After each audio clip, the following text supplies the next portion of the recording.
Machiavelli's most famous quote is, "The end justifies the means." If something is worth it, it doesn't matter what you do to achieve it. The thing is, the exact opposite doesn't count. The means are not justified by the end. What you do is not retroactively validated just because you are the winner at the end of a competition or a conflict. The winners are the ones who write history, but if something is wrong, it's still wrong even if you won thanks to it. This counts double with flash-forwards in fiction. Just look at this dumb thing For Neverworld is talking about in this video. Naruto's biggest mistake is taking care of the kid that eventually destroys him in the future. He's saying that only because the outcome is obvious from the flash-forward of the first episode.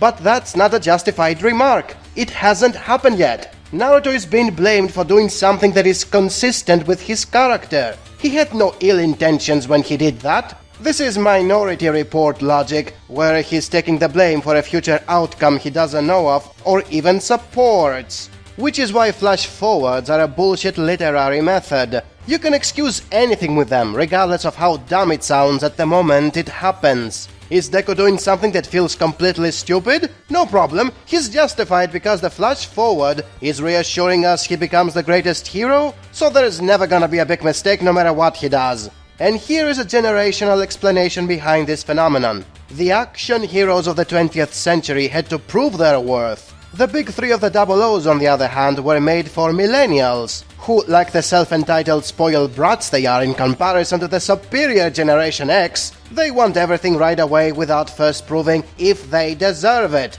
Which is why they kept having protagonists who are yelling how they want to be the best of whatever in every single episode, as if constantly saying it was enough to deserve it. And now, as we slowly move to shows for Generation Z, they take their spoiled mentality even further, as their protagonists don't simply say it, they prove it with flash-forwards in the pilot episode. After that, means are justified by the end, regardless of what they actually are while they are happening. Naruto helping out someone in need is consistent with his character, but it is still his biggest mistake because of something that hasn't happened yet based on what we were promised will happen, all thanks to self-entitlement. There's one problem with a true raw power fantasy. The player must always be right.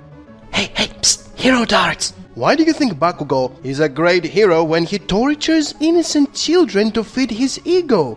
Because he's cool, nothing else matters. He's cool and he can do whatever the hell he wants. Thinking about that quickly breaks the fantasy, so it doesn't really get brought up. But hero darts, that's not what a hero is supposed to be like. Why do you like such a horrible person? Because bad guys are awesome. There are so many cool villains and Bakugo is one of them. Excuse me, isn't he supposed to be a hero? Why do you like him for being a villain? Woohoo, I'm evil now!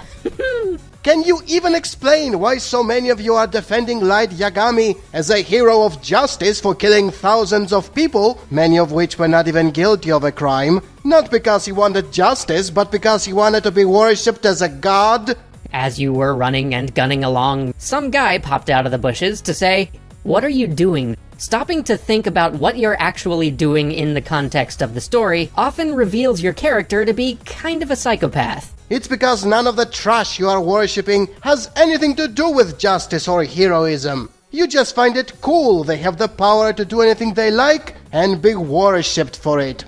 These are your role models, these are the people deep inside you want to be like, and you attack anyone who tells you the truth. You are all psychotic. Did we do the right thing here? After mowing down thousands of sentient beings? Yes, whatever our specific cause is worth the cost. Goblin Slayer is an edgy show. Anyone who says it's not edgy, he's lying. Because down to it, what is edgy if not something that is over the top and makes you feel uncomfortable? If it's over the top and you like it, it's cool. If you don't like it, then it's edgy. That's what it comes down to. So anyone who is watching the show and instead of enjoying it, he is instead offended by it, then to him it's edgy. It's not that simple, of course, when we have the defenders of the show constantly saying, but it's justified. Everything dark and gritty about it exists for letting the audience see how dangerous and horrifying the setting actually is. So why are you complaining about the series doing a great job at being edgy? Edgy is not bad if it has a purpose. Oh, it's very bad, because it's demonizing a specific aspect of the setting. Not everything about it is dark and gritty. It's only the goblins which are presented as irredeemable forces of evil. It's neither the decadence of society nor the dehumanization of soldiers during a relentless war against enemy kingdoms. The goblins are embodying everything that is evil in the show, and they are just a small and seemingly unimportant part of the setting. The show did a good job at making the audience hate the goblins for everything they are doing, but only as irredeemable one-dimensional evil rapists from light novels. This bottom-of-the-barrel characterization has nothing to justify because it is what it is. It's not an option, it's a fact. It's not a lifestyle, it's nature. Just because every one-dimensional evil rapist in every anime, every manga, and every light novel manages to make you hate him, it doesn't mean it's justified, because they never had the option to prove something else. It's the same crap I hear about defenders of purely evil villains. He's not amazingly written because he succeeds in making you hate him. He's not justified being the way he is because he was written to be one-dimensional evil. Especially when you know this is nothing more than a cheap method for rooting for the hero to kick the crap out of a bad guy with the depth of a rain pond. If you do that, it's not about making the setting dark and gritty, it's about making the main character being a badass. The writer only wants to disturb you so the rule of cool can be more satisfying. And although it usually succeeds, hence the uproar caused by the goblins, that still doesn't make them any less cringy when they are so over-the-top evil just for the heck of it, and the protagonist is not yet established being cool.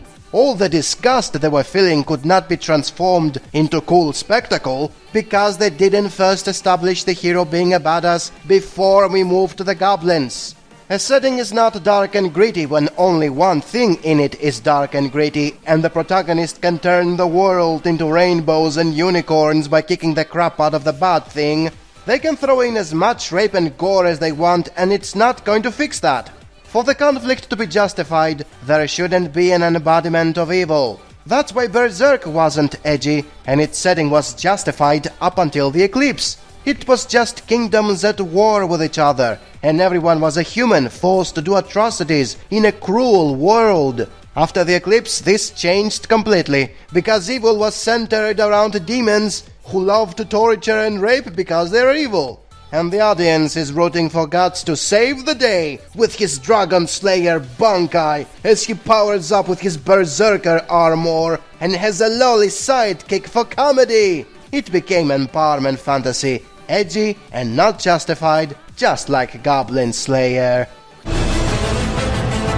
People have this disconnect. People like to hide behind their username. They like to hide behind their profile picture. And hell, I do kind of in the same way. My name is Chibi Reviews as a content creator. People are easily able to have a wall, a disconnect from everyone. People, let's be honest, are clout chasers. People like to be clout chasers, and a lot of people at first might start off as genuine criticism. Eventually, that genuine criticism turns into clout chasers. Any series that has a lot of hype, a large community, and a lot of people excited for its release because they just get the happiness that they're getting all the upticks and likes or whatever, or viewership or retweets, whatever. I want the Nier anime to succeed. I want it to be successful. I want it to be good because I am a fan of it and I only want the success for the series. Humans are like this, and I've seen this personally over the years. I think everyone that has been online has seen this to a degree. This is a very good episode. It adds a lot of symbolic nature to it because people don't really take responsibility because they don't need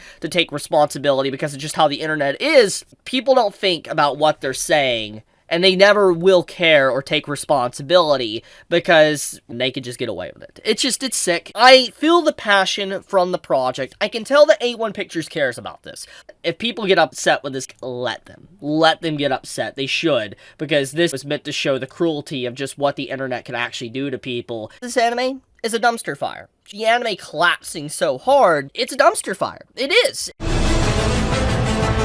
All these videos are talking about the justice of control. It's about how most people define what is right without having to study several years in a law school, or without having to explain why they are selfish assholes who want to be in charge. For most people, morality and ethics are just mental gymnastics for excusing their desire to have control either over their lives or over the lives of others. Because people think that when they are in control, they don't have to worry about anything. All their worries magically go away because they think they can order them to go away. You don't like something? If you are in control, you can change the laws so that something can no longer be a problem. You can silence anyone you don't like. You can do a lot of things easier and faster thanks to all the privileges you will have. And that is why most people want to have control and define justice through their desire to keep being in control. Such a way of thinking is downright wrong. When you are in charge, you do not feel safer because your duties will be several times more than those who are not in charge. The more control you have, the more you will have to work for maintaining it. And the belief that you will have a lot of privileges that will make everything easier and faster are to the most part a lie. You cannot keep messing around with the laws and getting rid of anyone who disagrees with you without making things worse in the long run. When you constantly try to change what those around you consider to be reality or normal for the sake of maintaining your control, you only end up being out of touch with reality or normalcy, and you bring about your own downfall. Being in charge is not easy, and it doesn't make anything easier. Which is why justice comes in as an excuse for all the nonsense you will be doing that can be openly explained as, "I did it so I can keep controlling you, suckers!" You need to present your actions in a way that gives you the moral high ground, hence why you need justice. The ways this is achieved are very specific and known to everyone. It can be the justice of power through physical might or military might. It can be the justice of the majority through democracy. It can be the justice of faith through religion. It can be the justice of wealth through economics. It can even be the justice of revenge through plain old-fashioned justice porn. Most of us choose to ignore the deception, even when we know it's there, for the sake of being part of a group of similarly minded people. We want to be controlling the narrative when it comes to the things we like or don't like, and we use those methods as our personal form of justice, even if we know it's deception. And since this is an anime-focused channel, here are some anime-based examples. Every time someone mentions a character he likes, you can use the justice of power and say, "But can he beat Goku?" Because might is right, and since nobody can beat Goku, it can only mean you are alright for being a fan of Dragon Ball Super. Using the same logic, you can justify anything. Are you a fan of Sword Art Online and someone makes fun of it? Mention how popular it is. Are you a fan of Attack on Titan and someone makes fun of it? Tell him to have faith, because Isayama knows what he's doing, and everything will be explained later on. Are you a fan of Fairy Tail and someone makes fun of it? Mention how much money it made, and thus it's very successful. Are you a fan of Chibi and someone makes fun of him? Cancel that someone, flag every video he made until YouTube is fooled, and his channel gets taken down. He deserved it for making fun of a 30-year-old child. As you see, it's very easy to excuse anything by using simple reasoning for maintaining your control over a narrative and for removing anyone who wants to take said control from you. Maintaining a system you are part of becomes the only justice you need, and whatever you do towards that goal becomes self-justified. If you can terrorize people into obeying you through the use of weapons, then it's justified. If you can execute anyone who has different religious views than you, so the rest will remain faithful through fear, then it's justified. If you can make billions of dollars through video games by exploiting the gambling addictions of people, then it's justified. If you can terminate any channel you don't like by exploiting the algorithm, then it's justified. And it will keep being justified for as long as there is no punishment for what you're doing, and nobody can stop you from keep on doing it. I mean, if it wasn't fair, you would have been punished, right? If you're not punished, then you are just, and you can continue doing whatever you like for maintaining your control over something. Which is what Pride Month and Gamergate and pro-ecology campaigns are all about. Saying a bunch of nonsense, getting a lot of money out of it, and never getting punished for not doing what you promised. Which is why, once again, I am so much better than all of you, since I am being honest about it. I am trying to control you like we all do, but I don't use bullshit justifications like popularity and sales. We all want to be in control. It's just that I am one of the very few who doesn't hide behind justice, since it's impossible to hide a hypocrisy when you are found to be contradicting yourself. Something which in the age of the internet where nothing ever gets forgotten is very easy to happen. They will find something you said 20 years ago, and they will destroy you. Your moral high ground and justifications mean jack shit, because you can be easily exposed. And that is why I can never be proven wrong, since I only state facts and don't give a shit about justice. Miura is dead, Berserk became crap, and no matter how much you are virtue signaling about someone you stopped caring about after 2 days, I am still going to be right.